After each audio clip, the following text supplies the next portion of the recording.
tá? Tudo que as pessoas vêm discutindo há muito tempo de forma acadêmica e de forma mais séria, não sobre os riscos, sobre as possibilidades, ou seja, o que estava sendo discutido de mais profundo, e principalmente no que dizia respeito à ética, já foi ultrapassado. Então, aquilo que era, olha, precisamos discutir isso aqui, é ético, porque a gente vai chegar nesse ponto, já chegamos no ponto sem discutir a questão ética. E com uma sociedade cada vez menos preocupada com essas questões éticas, então eu acho que tudo aquilo que for possível ser feito, será feito. E isso é sempre um perigo. Né? Então, eu falei aqui da robótica e a gente pesquise sobre clonagem. Você veja que em 2006 tem uma empresa que chamava Atlantic ou Authentic Cells Technology, uma coisa assim. A empresa já mudou de nome 2 vezes. Ela já falava que estava tendo uma dificuldade pontual na clonagem humana. Em 2003 já tem documento, em 2007 já tem documento sobre isso. Artigo científico, 2003, 2007. Sem falar daquele Rael lá, sem falar disso. Estou falando de empresas até, parece que ligada à Bell Labs. Então, ligada a gente que já estudou no Massachusetts Institute of Technology, lá, o MIT. Então, não é gente boba que está mexendo nisso aí. Opa, quase 600 pessoas, 597, obrigado. Vamos chegar nos 600 aí. Então, clonagem de animais, porque é algo, ó, a Dolly é de que ano? 90 e pouco, né? Imagina o que evoluiu de lá para cá. Já clonaram uma série de outros animais, cavalo, macaco, boi, touro, na área de rebanhos, assim, isso já acontece com uma certa frequência e está tendo sempre o mesmo problema, pelo menos até onde eu vi, que era o problema depois de um certo tempo, os animais começavam a envelhecer muito rápido. E eles falavam que esse era o grande problema, né? Porque a Dolly, inclusive, teve que ser sacrificada por esse problema.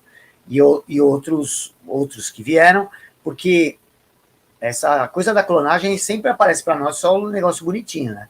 Ninguém mostra as centenas de milhares de aberrações que foram nascendo até chegar numa que não tinha tanta aberração visível, né? Mas tinha aberrações de metabolismo, sim.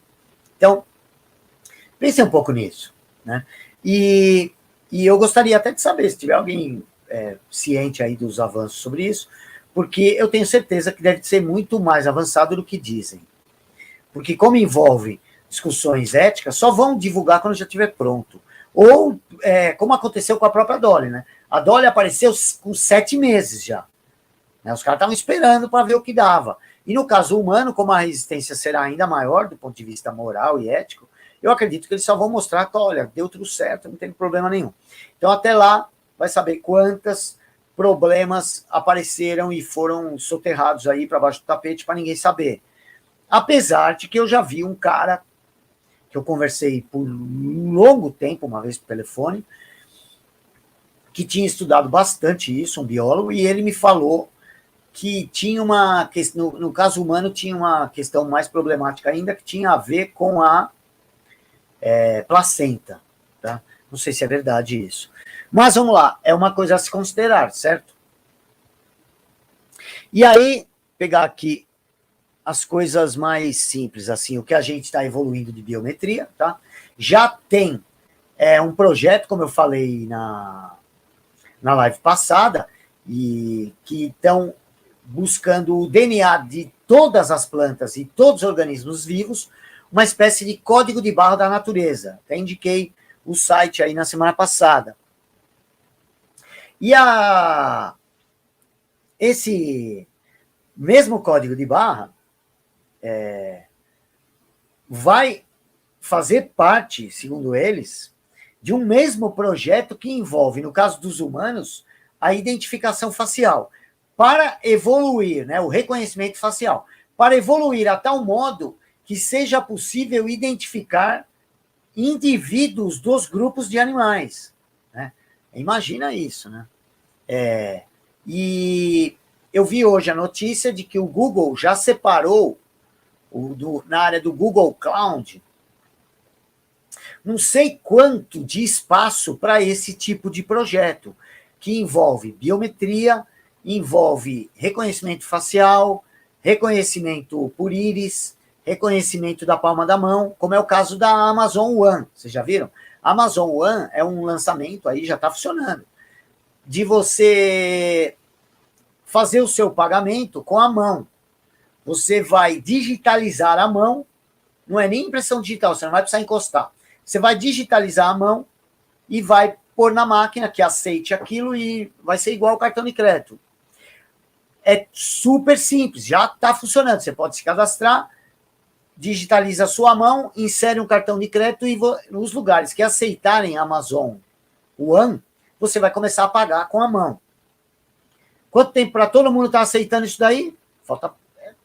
É questão de um ano. Imagina daqui a um ano quantas pessoas vão aceitar, porque já tem milhões de usuários, já, tá?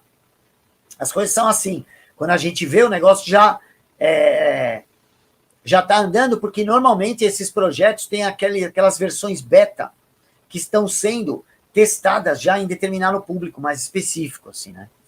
Então, tem essa identificação por voz, íris, palma da mão, DNA, que o objetivo, isso ainda não existe, até onde eu sei, é colocar o identificador de DNA em uma câmera, que a câmera consiga identificar à distância o DNA das pessoas. Imagina aquele sistema de crédito social chinês também conseguindo decodificar o DNA à distância. Eu não sei nem se isso vai ser possível, mas quando você vê o que eles estão falando lá como sonho, né? Você vê o sonho do Klaus Schwab é esse tipo de tecnologia. E aí,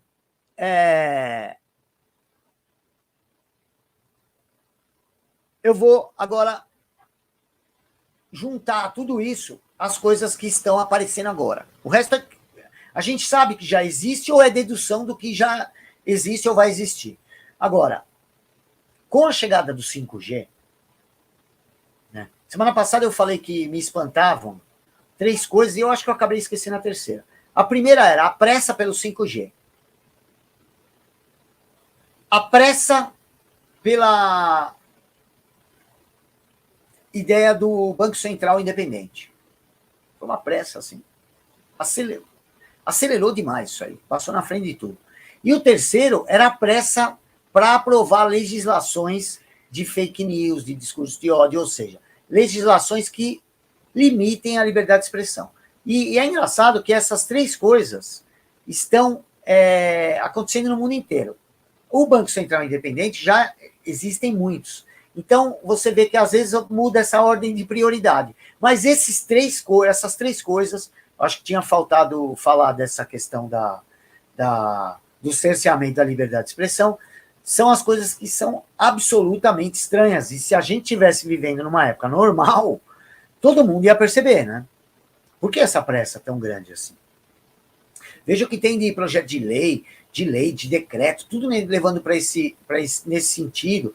Tanta discussão, tanta gente importante, o establishment se une, ele vive brigando ali, aquelas facções, sempre simulando essas brigas para nos enganar, aí de repente eles se unem em determinados pontos, assim.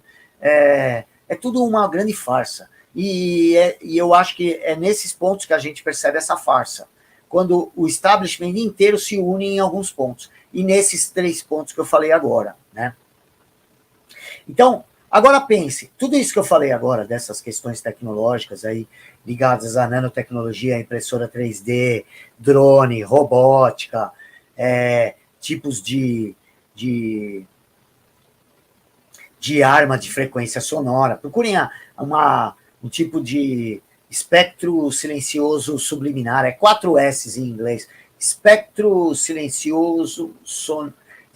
sonoro silencioso subliminar. Procurem sobre isso daí, vocês vão ver que isso, a primeira patente sobre isso... peraí, eu deixei aqui, opa! para que vocês não precisem acreditar em mim. Ó, a primeira patente em inglês, Silent Subliminal Presentation System, foi patenteada assim. Ó, o subliminar, a apresentação subliminar está no próprio título da coisa, está aqui, ó. Essa patente, para quem tiver alguma dúvida, ó, US 5159703A. Quem tiver dúvida, procure por essa patente, uma patente americana. A primeira vez que esse sujeito chamado Oliver Lowery registrou essa patente foi em 1989, tá? Então, desde 1989, existe pelo menos uma patente de algo que é transmitido sem que o ouvido perceba, mas ele age no seu cérebro como se você ouvisse, né? Muito louco é que, eu não lembro quando aconteceu. Lembra daquele Manuel Zelaya, o chapelão lá, que tentou dar o golpe lá no país dele e se escondeu na embaixada americana quando derrubaram ele? Vocês lembram disso? Desculpa, na embaixada brasileira, acho que eu falei americana, né? Mas não, ele se escondeu na embaixada brasileira. Esse Manuel Zelaya estava lá dentro da embaixada brasileira, ele ficou um tempo lá, e para dispersar as pessoas que estavam em volta,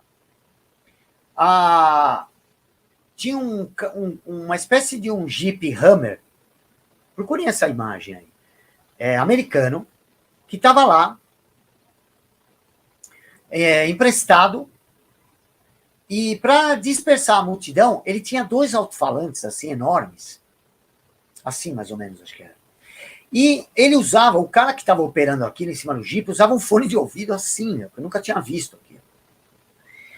E aquilo, as pessoas põem a mão na cabeça, se agachavam e dispersou assim em 5 segundos. Mas não fazia barulho nenhum. Então aquilo é da mesma maneira que tem o apito de cachorro, que funciona só para o cachorro, tem determinadas frequências que são capturadas apenas por determinados dispositivos. E o nosso ouvido é um deles, que não capta se a frequência for muito alta ou muito baixa, né, fora daquele espectro que ele está preparado para ouvir. Então a ideia desse cara aqui era criar algo para isso. Quer ver o que ele escreve aqui? Ó? Um sistema de comunicação silencioso no qual portadores não sonoros na faixa de frequência de áudio muito baixa ou muito alta, ou no espectro de frequência ultrassônico adjacente, são modulados em amplitude ou frequência com a inteligência desejada e propagados acusticamente ou vibracionalmente para a indução ao cérebro, normalmente por meio do uso de alto-falantes, fones de ouvido ou transdutores piezoelétricos, tá? Que é, acho que usa quartzo, né? Cristal, um negócio assim, isso. Não entendo isso. As portadoras moduladas podem ser transmitidas diretamente em tempo real ou podem ser convenientemente gravadas e armazenadas em mídia mecânica, magnética ou óptica para transmissão atrasada ou repetida ao ouvinte. Só que é a descrição da patente, é o resumo do cara. Tá? Quando o cara te chamar de teórico da conspiração com relação a já existir essa possibilidade, né? Então, imaginem isso daí com 5G, né? Imagine isso daí.